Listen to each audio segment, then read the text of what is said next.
Friends,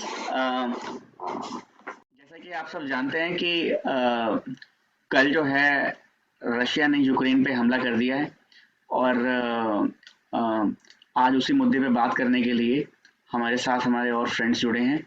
हमारे साथ में आज हैं शिप्रा दुआ और साथ में है Mihir Jain. Welcome to our channel. Thank you sir. Thank you.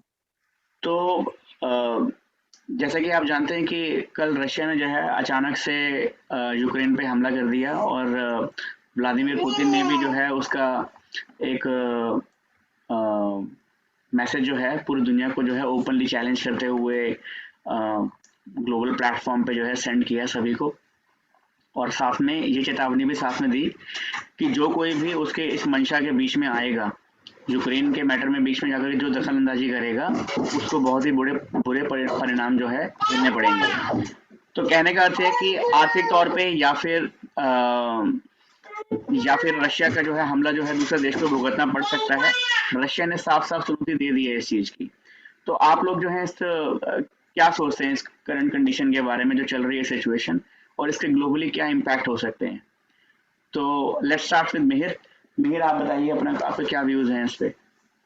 Sir सबसे पहले तो जैसे कि हम जानते ही हैं कि रशिया इतनी बड़ी पावर है हमारी पूरी दुनिया के अंदर, इस कदर रशिया इतना एक बड़ा हमारा मुल्क है हमारे पूरी दुनिया के अंदर। तो सर जैसे नेटो के अंदर जैसे यूक्रेन शामिल होना चाहता था, जो 30 मुल्कों की आर्मी है नेटो, तो रशिया जिस तरीके से यूक्रेन को रोकना चाहता है, रशिया का अपना एक पॉइंट है यूक्रेन को नेटो में शामिल ना होने देने का, और यूक्रेन का अपना एक कारण है। यूक्रेन एक इंडिपेंडेंट मुल्क बनना चाहता है ताकि वो रशिया से खुद को एक इंडिपेंडेंटली अपनी हिफाजत कर सके रशिया के थ्रू, रशिया से। मगर रशिया भी ये नहीं चाहता था कि अमेरिका अपने इंटरनेशनल राजनीति के तौर पर रशिया से अपना बदला ला ले। तो सर ये तो एक इंटरनेशनल मुद्दा ही है, और जैसे कि हम जानते हैं कि इंडिया के रशिया साथ ही साथ यूक्रेन के साथ बहुत अच्छे ताल्लुक है। जहाँ रशिया इंडिया का एक बहुत पुराना एक अजीज दोस्त रहा है, वही यूक्रेन एक इंडिया का बहुत पुराना साथी रहा है।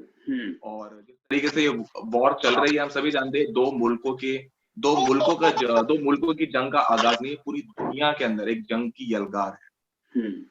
तो मैं तो सिर्फ इतना ही कहना चाहूंगा, बाकी मैं एक बार शिप्रा दुआ जी को एक दफा उनसे बात करना चाहूंगा। हाँ, जैसे मैंने भी कहा कि सबसे बड़ी बात ये है कि ये सिर्फ दो मुल्कों का जंग नहीं, बल्कि एक कहीं ना कहीं विश्व युद्ध का कहीं ना कहीं हम कह सकते हैं कि आगाज है। जैसे अभी भी अगर हम करंट अभी बात करें तो कहीं ना कहीं सब जगह तनाव है, सब लोग बड़े डरे हुए हैं अगर और कंट्रीज की, क्योंकि भारत के साथ सबसे बड़ा धर्म संकट ये है कि भारत को अभी इस टाइम ये फैसला करना बहुत जरूरी है कि वो रशिया का साथ दे या फिर उधर वो यूक्रेन का साथ दे। रशिया का इसलिए जरूरी है क्योंकि रशिया हमारे साथ, जैसे मीर ने भी अभी इस चीज को मेंशन किया कि रशिया बहुत पुराना फ्रेंड रहा है, इंडिया से हमारे बड़े अच्छे ताल्लुक रहे हैं। सॉरी, रशिया से इंडिया के बहुत अच्छे ताल्लुक रहे हैं, संबंध रहे हैं, तो इसीलिए जरूरी है। लेकिन अगर दूसरी तरफ देखें, क्योंकि सारी कंट्रीज एक तरफ हैं, यूक्रेन के साथ हैं, जैसे कि नाटो में 30 कंट्रीज की जो आर्मी है, तो कहीं ना कहीं यूएस की अगर बात करें जो बहुत power, of course super power है, और वो चाहते हैं कि नाटो जो है, नाटो का हिस्सा बने यूक्रेन। कहीं ना कहीं वो रशिया के खिलाफ वो इस्तेमाल करना चाहते हैं, और रशिया को ये है कि अगर हमने नाटो में यूक्रेन को हिस्सा बनने दिया तो कहीं ना कहीं यूएस जैसी कंट्रीज और जो बाकी जर्मनी है और जो जितनी भी कंट्रीज हैं वो उसको हमारे खिलाफ इस्तेमाल करेंगे, और मतलब वो कहीं ना कहीं रशिया के लिए खराब है।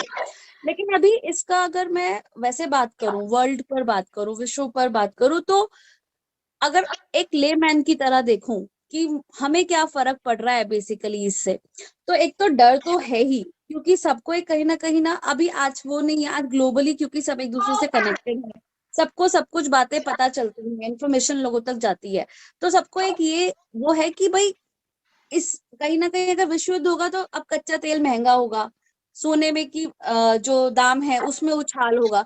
तो लेमैन के लिए इसका बहुत बड़ा रोल है कि अगर विश्व युद्ध हुआ तो वो सबको कहीं ना कहीं हानि पहुंचाएगा, मतलब सबके लिए मुश्किल होगी। जी कपिल, बहुत अच्छे से आपने बताया इस बारे में। लेकिन इससे मैसेज भी जाता है कुछ देशों को, अगर हम समझना चाहें तो एक तरफ चीन है, जैसे आज की डेट में ग्लोबली जो है वो काफ़ी देशों के लिए थ्रेट बना हुआ है। तो चीन भी काफ़ी समय से देख रहा था, इंतज़ार कर रहा था कि इस मुद्दे पे अमेरिका का क्या स्टैंड रहता है। तो आपके आपके हिसाब से जो करंट सिचुएशन में जो भी अमेरिका जिस प्रकार से भूमिका निभा रहा है, आपको क्या लगता है कि चाइना को क्या संदेश जा रहा होगा इस चीज़ का? और अगला, जैसे अब आप बोल रहे हैं कि ये विश्व युद्ध की दस्तक हो सकती है, तो किस प्रकार से सिचुएशन बदल सकती है? अगर बात चाइना की करें, जैसे आपने कहा ना कि देख, एक कैमरा ऑफ करते हैं, पकड़ लेते हैं, छोड़ो यार। हाँ, करो करो, स्टार्ट करो। ओके। तो मेरा अगला प्रश्न आप लोगों से ये है कि आपके हिसाब से आज हम जिस परिस्थितियों में हैं, वो परिस्थिति आती ही नहीं, उसके लिए क्या किया जा सकता था? हर देश अपनी तरफ से क्या संभव प्रयास कर सकता था, चाहे अमेरिका है या यूक्रेन है या बाकी के नाटो के और सदस्य जो हैं, वो क्या कर सकते थे कि आज ये समस्या आती ही नहीं? कपिल, अगर मैं बात करूं समस्या को सुलझाने की, तो जैसे कि भारत ने भी अभी जब बैठक बुलाई मोदी जी ने, प्रधानमंत्री जी ने, तो उन्होंने यही, और या हमारे जो रक्षा मंत्री हैं, उन्होंने भी यही अपील की कि कहीं ना कहीं शांति का संदेश दिया कि क्यों ना बैठ के बात की जाए और इस मुद्दे को सुलझाया जाए, क्योंकि युद्ध एक कहीं ना कहीं हर चीज का सोल्यूशन नहीं है। तो इसको अवॉइड करना चाहिए था। दूसरा, इस पे बेटर था कि पहले से, मतलब जैसे जब यूक्रेन ने वो सब, मतलब यूक्रेन भी पहले भी, पुतिन ने भी थोड़ा सा इस चीज को कॉम्प्लिकेट किया। जो चीजें बातों से सुलझ सकती थी, वो आज युद्ध के मुकाम पे आकर खड़ी हो गई। इसलिए मैं ये सोचती हूँ कि अगर बातचीत होती और इसको सुलझाया जाता, तो कहीं ना कहीं ये सिचुएशन आज जो है वो अवॉइड की जा सकती थी। क्यों मीर? बिल्कुल ठीक कह रहे हैं मैम आप। जैसे कोविड के बाद ये सिर्फ इंडिया या अमेरिका ही नहीं, पूरी दुनिया इस महामारी से ग्रस्त थी, इस जी, पैंडेमिक से ग्रस्त थी मैम। तो तरीका ये था कि हर कंट्री को, ये यूनाइटेड नेशंस की भी जिम्मेदारी थी और इंडिविजुअल हर कंट्री की जिम्मेदारी थी कि हमें साथ में एक दूसरे को सपोर्ट करके ऊपर बढ़ना था, आगे बढ़ना। पूरी दुनिया से मैम 20 से 30 साल पीछे जा चुकी है और उसके बाद कहीं ना कहीं यूक्रेन ने भी बिल्कुल। पेशेंस नहीं दिखाए, कहीं ना कहीं रशिया ने भी पेशेंस नहीं दिखाए और कहीं ना हम्म, कहीं अमेरिका ने भी एक इंटरनेशनल राजनीति की रोटियां इन दोनों मुल्कों के साथ खेली। सही की है। तो मैम बिल्कुल बिल्कुल। मेरे ख्याल से अगर पेशेंस इन सभी कंट्रीज के अंदर होते तो शायद आज ये हम्म, एक तो से वर्ल्ड वॉर ही हम कहेंगे, तो शायद ये क्राइसिस नहीं बनती, ये सिचुएशन पैदा नहीं। नहीं होती। कपिल, जैसे आप अमेरिका में हैं, तो आप वहाँ पे आप आसपास लोगों से बात करते होंगे, या फिर आप वहाँ के न्यूज़पेपर्स और न्यूज़ चैनल्स, मतलब वैसे तो सबके पास ही इंफॉर्मेशन आजकल ग्लोबली लोग कनेक्टेड हैं, बट स्टिल आप वहाँ पर है, तो आपको क्या लग रहा है कि वहाँ का क्या, जैसे क्योंकि अमेरिका फुल सपोर्ट में है यूक्रेन के, और अभी भी यूएन भी जो है वो इस तरह की सलाह दे रहा है कि नहीं, मतलब पुतिन के लिए ही अगेंस्ट कहीं ना कहीं है।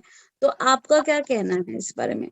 तो तो राष्ट्रपति बाइडेन ने जो है पहले से ही कुछ चीज़ें क्लियर कर दी थी, क्योंकि अमेरिका भी अफगानिस्तान युद्ध से जैसे लौट के आया है, तो अमेरिका ने स्पष्ट कर दिया था कि अमेरिका जो है अभी अपने सैनिक नहीं उतारेगा यूक्रेन में। तो ये हम्म, यूक्रेन का अपना मसला है, यूक्रेन अपने आप डील करेगा। और क्योंकि वो सदस्य भी नहीं है अभी नाटो का, तो इसलिए अमेरिका जो है फॉर्मली बाइंडेड नहीं है किसी एग्रीमेंट से कि अमेरिका या और नाटो के सदस्यों को वहाँ पे सैनिक कार्रवाई करनी चाहिए। बाकी अपने स्तर पे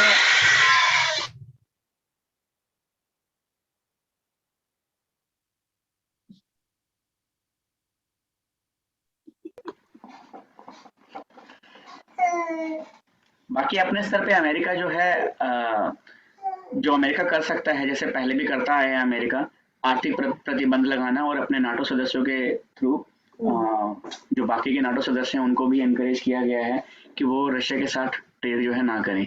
अभी हाल ही में अमेरिका ने रशिया के दो सबसे बड़े बैंक जो हैं उस पर प्रतिबंध लगा दिया, आर्थिक प्रतिबंध, जो कि डिफेंस के लिए रशिया को जो है मेन सप्लाई वगैरह या फिर मेन पैसा मुहैया कराते थे। तो ये काफ़ी बड़ा स्टेप है, लेकिन देखते हैं कि रशिया का कितना सेटबैक लगता है इस चीज़ का, क्योंकि पहले भी जब लास्ट टाइम 2008 के अंदर, जब 2014 के अंदर भी जब रशिया ने हमला किया था क्राइमिया पे, तो उसके बाद आर्थिक प्रतिबंध लगाए थे अमेरिका ने। तो उसके बाद से पुतिन ने जो है बहुत ही खास रणनीति पे काम किया। हम्म, उसके बाद पुतिन ने बहुत ही खास रणनीति पे काम किया। जैसे आज की डेट में हम इंटरनेशनल ट्रेड जो हम जानते हैं, इंटरनेशनल ट्रेड काफ़ी कंट्रीज अगर करना है, चाहे किसी को कच्चा तेल ही खरीदना है या कुछ भी आप खाद्य पदार्थ खरीदते हैं बाजार में, तो आप यूएस डॉलर में ट्रांजेक्शन करते हैं। तो पुतिन ने अपनी सारी अर्थव्यवस्था की डिपेंडेंसी जो थी वो यूएस डॉलर से हटा करके प्रॉपर गोल्ड पे लेके चला गया। तो आज 90% रशिया की जो अर्थव्यवस्था है वो गोल्ड पे चलती है, ना कि यूएस डॉलर पे। इसी कारण से रशिया को किसी प्रकार से कोई डर नहीं है अंदर से कि आज अगर वेस्टर्न कंट्रीज, चाहे वो नाटो सदस्य हो, चाहे वो अमेरिका हो या दूसरे और देश हो, अगर आर्थिक प्रतिबंध लगा भी देंगे तो रशिया के पास आज 240 बिलियन डॉलर का कम से कम गोल्ड अवेलेबल है, जो उसको बहुत बड़ा अंदर से हौसला देके रखा हुआ है कि वो बहुत आराम से डील कर देगा।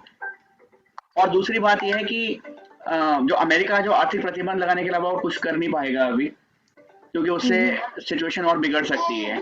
अगर इसको यहीं पे सीमित करना है तो प्रतिबंध ही एक तरीका है। इस समय पे देखा जाए तो रशिया जो है यूक्रेन को कैप्चर कर चुका है काफी हद तक।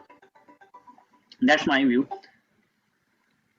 ऐसा भी वो है कि जैसे रशियन, ऑफ कोर्स हम रशिया को इसलिए पावरफुल मान के चल रहे हैं क्योंकि रशिया के पास न्यूक्लियर पावर अगर वर्ल्ड में देखें तो अमेरिका के बाद शायद रशिया के पास है।